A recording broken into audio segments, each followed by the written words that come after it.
सध्या मराठवाड्यामध्ये मनोज जरांगे पाटील यांची शांतता रॅली सुरू आहे आणि ही रॅली काल लातूर येथे पोहोचली होती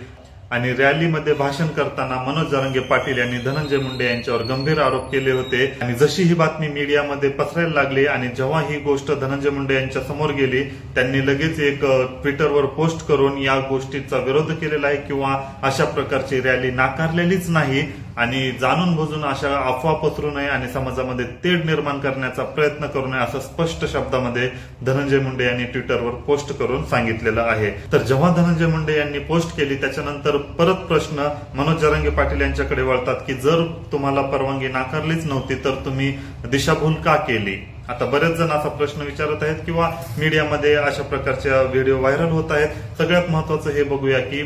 लातूर नंतर आता जरांगे पाटलांचा दौरा हा बीडमध्ये येणार आहे आणि 11 तारखेला बीडमध्ये आल्यानंतर त्यांनी असं सांगितलं होतं की जेवढे काही नोकरदार आहेत, शहरामध्ये राहणार आहेत, गावखेड्यामध्ये राहणार आहेत,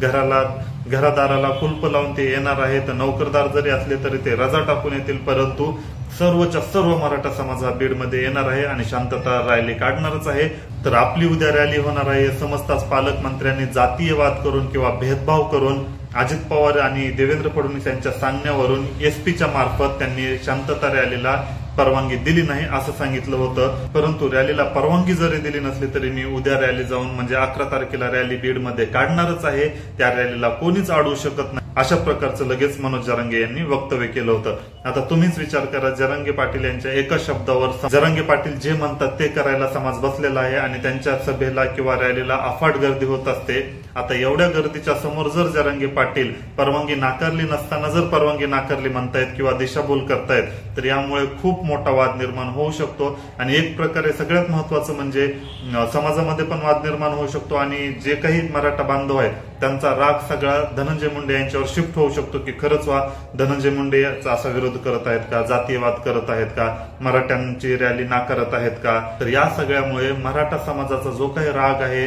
जे काही रोष आहे तो धनंजय मुंडेवर होऊ शकतो। तर मनोज जरांगे पाटील यांनी अशा प्रकारचे वक्तव्य नाही करायला पाहिजे असं सगळ्यांचंच म्हणणं आहे। सगळ्यात महत्वाचं म्हणजे आता मनोज जरांगे पाटील ज्या पोझिशनला आहेत त्यांना पण माहित आहे की आपल्या एका शब्दावर मराठा समाज काहीही करू शकतो। तर त्यांनी जेव्हा त्यांच्यापर्यंत एखादी गोष्ट येते तेव्हा त्यांची पडताळणी करायला पाहिजे किंवा 10 वेळेस पडताळणी करायला पाहिजे, तेव्हाच त्यांनी एखाद्याबद्दल अशा प्रकारचं वक्तव्य करायला पाहिजे। जेव्हा ही गोष्ट धनंजय मुंडे यांच्यापर्यंत गेली लगेच त्यांनी